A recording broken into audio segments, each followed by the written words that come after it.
In 1996, Capcom released Resident Evil 1, a genre-defining survival horror that pretty much set the standard for many other games to come.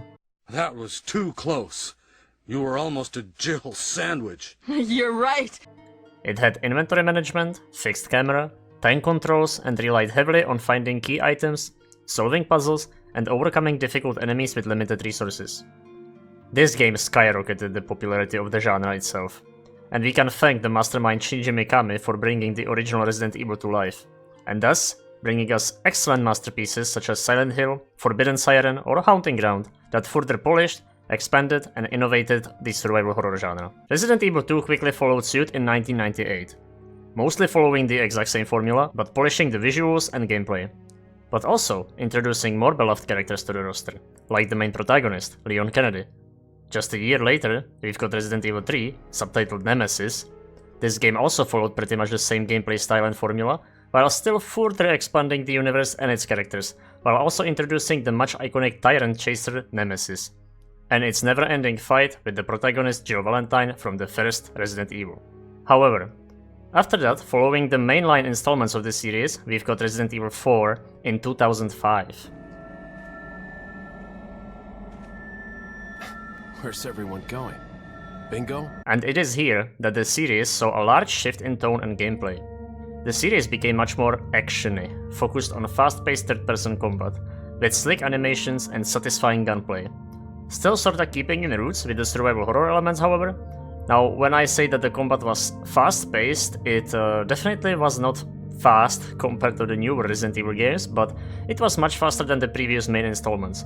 The enemies were much more numerous and faster, the fights got much more complicated, and players were more intended to master their mechanical skills playing the game rather than solving puzzles and inventory management. Not to say it wasn't there though. RE4 still features a limited inventory, puzzles, and complex large levels in which you have to search for key items. The core formula of the original RE is there somewhere, just with a switched perspective and much more faster-paced stylish combat. After that, we've got RE5, which was pretty much like RE4, but almost ditched the horror elements from the originals entirely, and focused even further on the Hollywood-style combat and insane set pieces. It also introduced two-player co-op, which pretty much completely annihilated any potential horror, as you could jump in with your buddy and slay some zombies together and have some fun. Co-op was a huge thing in games at the time, so it made sense marketing-wise. So despite it looking grim for the fans of the slower horror-style Resident Evil, the sales were massive. Believe it or not, RE5 still is one of the most popular RE titles in terms of sales. RE5 was a hit amongst action games at the time, and Capcom saw that trend. Fast forward a little bit later, we've got Resident Evil 6. A full-fledged action cinematic game, pretty much fully embracing the stylish action and abandoning the horror entirely.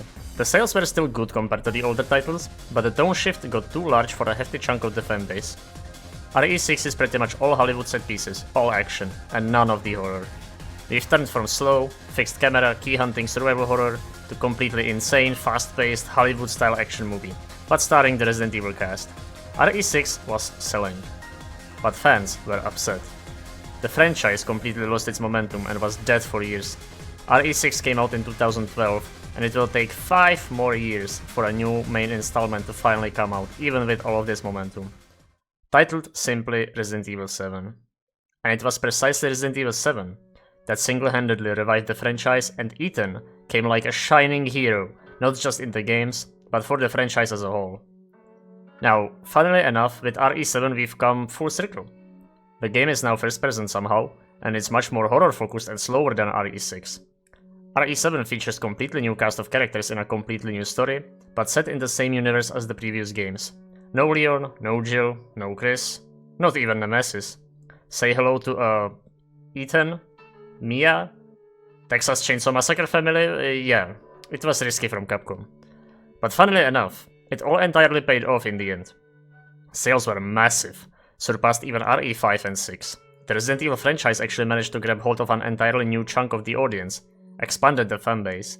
There were now people that liked the originals, people that liked RE4, a small chunk of people actually playing exclusively RE5 or 6, and now we've got the new gen people, fans of Ethan and his escapades with the new type of mold virus. The franchise is grabbing its momentum again, but through pretty much coming full circle and tone shifting the games for the second time. Remember, we've started off with slow survival horror, turning into Hollywood-style action movie, and now we are back to slow survival horror, but in first person.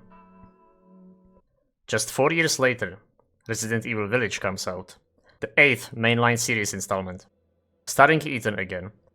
A sizable chunk of the player base was a bit upset that Capcom was further expanding on the Ethanverse, but people were mostly satisfied and happy with the game itself. I mean, even I love Village and I'm not a huge fan of Ethan and that part of Resident Evil. The game was good. It was RE7 but more action. We are slowly starting to see the pattern emerge here. Village was more bombastic, more crazy set pieces, bigger, more expensive locations, and a much more varied, interesting cast of characters for Ethan to clash with. However, Village is where Ethan's story ends, and people will have no idea what comes next. Will we get Village but even more action, repeating the pattern of RE6? Will we tone it down a little and maybe go into more horror again? Will we see co-op in the next games? Well, we don't know, but fast forward to 2026. Here we are. So gorgeous. Check it out.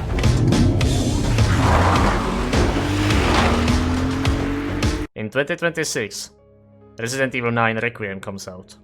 But what is Requiem? Survival horror? Insane action Hollywood movie? Well, here is where, in my opinion, Capcom pulled the ultimate genius move. You know, Requiem is somehow both. And the funniest part is that one guy could call this risky.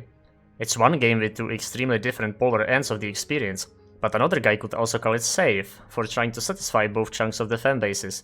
And you know what? Both guys would be right. That's the funniest thing.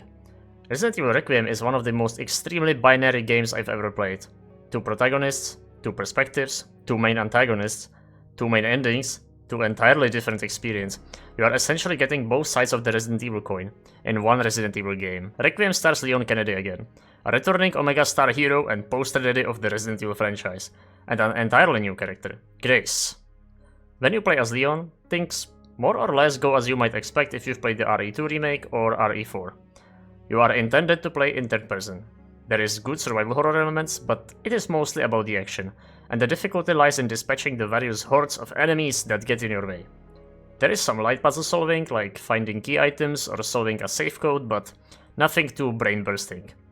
You will mostly just have to focus on navigating your map and destroying all the infected, while managing your resources and gear. You have your stylish combat moves, your quick reloads, your merchant, and you're even getting heavily rewarded for killing, so you shouldn't just try to sprint through all the enemies as Leon.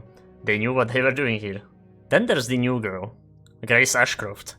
And I must say, I was quite impressed when I played the Grace sections myself. I mean, I'm not gonna lie, I am not too stoked to enter the basement and water plant levels again, but the introduction and the care center sections are beyond amazing. And I really like what Capcom crafted here. I didn't see any of the trailers or showcases, only the very first announcement trailer back in the day. I did know that there will be a dual protagonist dynamic and that Leon is supposed to be the action guy and Grace the horror girl. But other than that, I didn't have any specific expectations, and the Grace sections quite frankly blew me away with just how much horror it actually is. In fact, it is almost hilarious just how polarly different Leon's and Grace's gameplay is. Even the camera perspectives try to reflect this, as unlike Leon's third person, Grace's sections are intended to be played in first person, being more akin to RE7 or 8. Don't worry though. It's not as extreme to the point of Grace channeling her inner Miles Upshur from Outlast and being completely defenseless. No, Grace can also shoot a gun, just like Leon, but especially compared to Leon, you are much more incentivized to sneak around, tactically take care of the infected, and carefully manage your inventory. As compared to Leon, you only have a couple of slots, where Leon carries an entire huge suitcase-like inventory, just like the one in RE4. When you play on classic difficulty, Grace also has to save the game with the classic ink ribbons, which are limited, just like in the original games. So saves are limited, where Leon simply has autosaves, or sometimes an infinite use save station. Where Leon would have 5 different weapons, Grace has 1, maybe 2. Where Leon can buy an armor and tank a bunch of hits, Grace can only tank 2 or 3, depending on the enemy. Leon also carries his military axe, which he can use to parry. Grace doesn't have any melee options except a tiny trusty knife, and a little push move whenever you stun an infected. Leon gets showered with crafting resources, where Grace's crafting is fairly limited and tied to her unique mechanic of blood collecting. Which is a rather funny mechanic though, if I say so myself. With Leon you craft as you might expect, combine two ingredients together, and depending on what it is, you get a different result. For example, you combine gunpowder and scrap, and that will get you handgun bullets. With Grace, it's a bit different. Grace has this unique gift of blood crafting. She can manipulate infected blood to craft items. With Grace, you get this sci-fi blood collector gadget.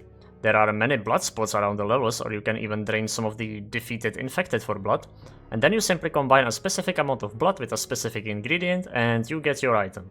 Curiously, Grace actually also has access to steroids to increase health or firepower, while Leon already starts with his health maxed out and can only increase his damage potential with equipment upgrades. I thought that's an interesting dynamic. It's like Leon already maxed out his stats from the previous titles and came in prepared. As Grace, there will be way more than one time when you have to run away from the horrors that chase you around. You might be just 2 grabs away from death while trying to avoid these oversized creatures.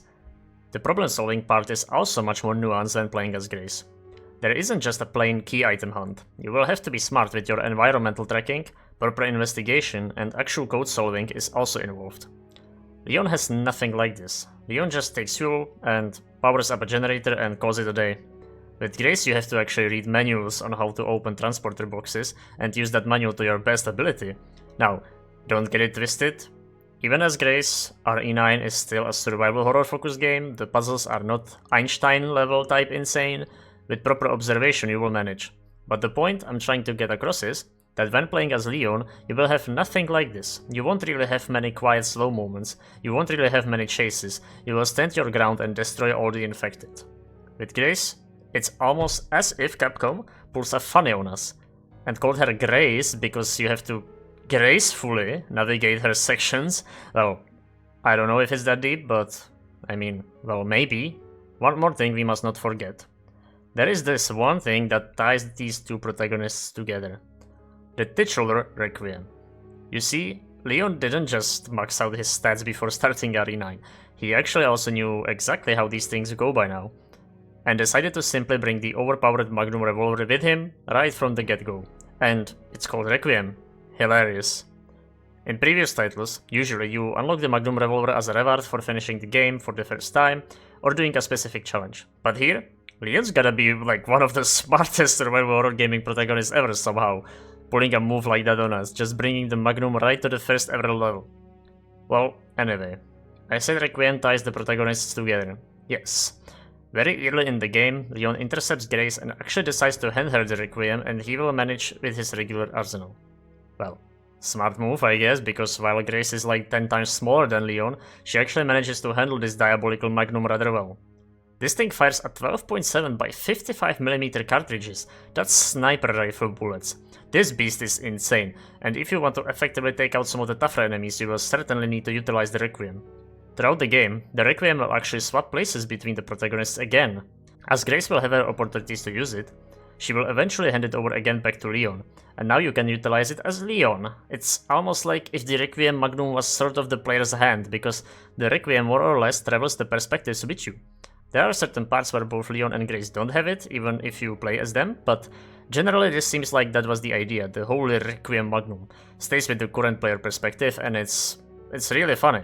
Grace gets it at the start, just before her biggest and most complex level of the game, and then hands it to Leon just before Leon goes to Raccoon City, and there you will enter Leon's massive level. I do really feel like this is what Capcom's been doing here, and I just can't stop myself but think that this is a game that was actually made with a lot of love, because there's a lot of these little small funny or like cute stuff in this game. It's really good. There is so much funny fan service as well, so many Easter eggs, so many nice notes to the previous titles.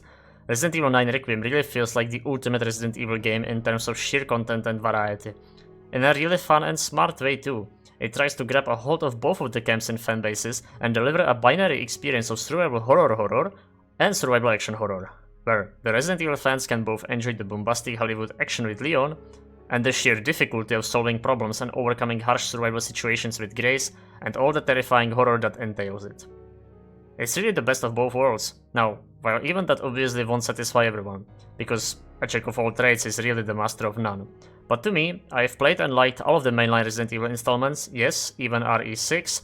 I did like that to some extent, I clocked in like 100 hours on Steam, so yeah. Requiem was a really fresh take on the franchise though. Well, it really was just taking both of its massive parts and stitching them together in one ultimate experience. And yes, while the fans of nostalgia won't quite play the exact same experience as was RE1 through RE3, if the main draw for you was always the horror of the original Resident Evil games, the Grace parts of Requiem certainly do an excellent job at the horror. I'd even dare say RE9 is the most terrifying of all of the installments if you focus solely on Grace, and I don't think that's even a hot take really. Overall, even though I didn't have any specific expectations, I knew that my expectations were terrifyingly high. Because Capcom, always when they drop the Resident Evil games, it pretty much never disappoints. And I'm happy that we are continuing that train with RE9 Requiem being a damn good game. And even if it can come short in some regards due to it trying to satisfy both of Resident Evil's fanbases, it's certainly crafted with a lot of love and attention to the small details that make Resident Evil, well, Resident Evil.